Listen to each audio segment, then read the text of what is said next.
to the new chapter, that is motion. Okay, this is the first chapter of physics of class 9. So before going to the chapter, basically we need to know about two terms. First one is a rest and second one is a motion. Any body is said to be in rest if it doesn't change its position with respect to time and surrounding.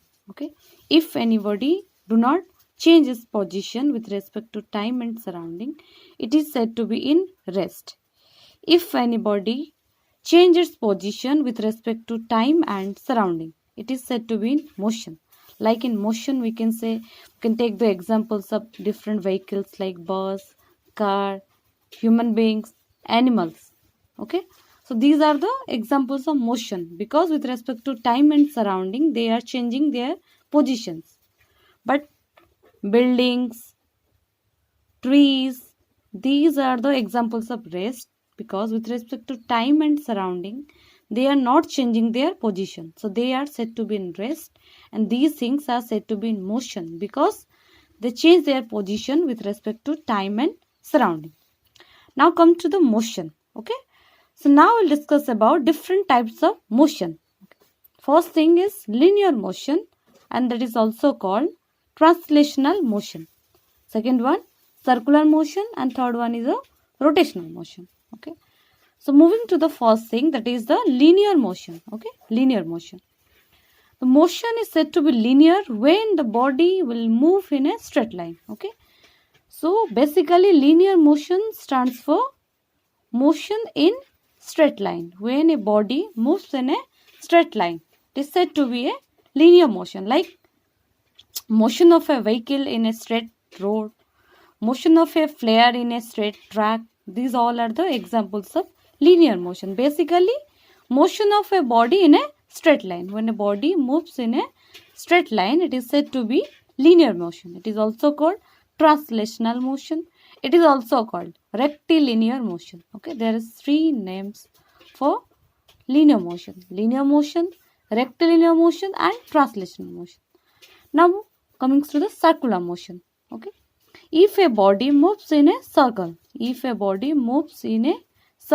is said to be a circular motion. Body moving in a circle, it's said to be circular motion.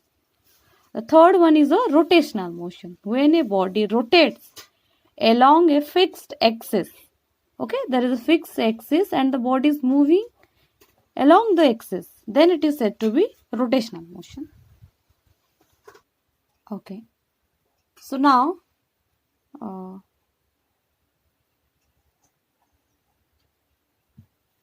representation of linear motion.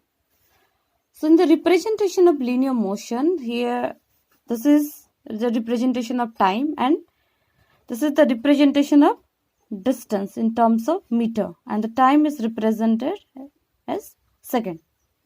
Okay, so this is the distance time representation of linear motion. Like in 0 second, the distance is 0, and after 10 seconds it covers 150 meter. After 20 seconds it covers 200 meter. After 30 seconds it covers 300 meter. After 40 seconds it covers 400 meter, and accordingly. So in linear motion, the distance increases with increase in the time. Okay, it can be represented like this. So this is the simple representation of linear motion. Okay, so now come to the next topic, that is difference between distance and displacement. Okay, just imagine this is a home and this is a school. So you have to move from your home to school. You can take any path, like this is a path, this is a path. You can take any path to reach the school. And so the path that you take to reach the school is said to be the distance. So distance is nothing but distance is the path covered by body. Okay, the path covered by body is said to be distance.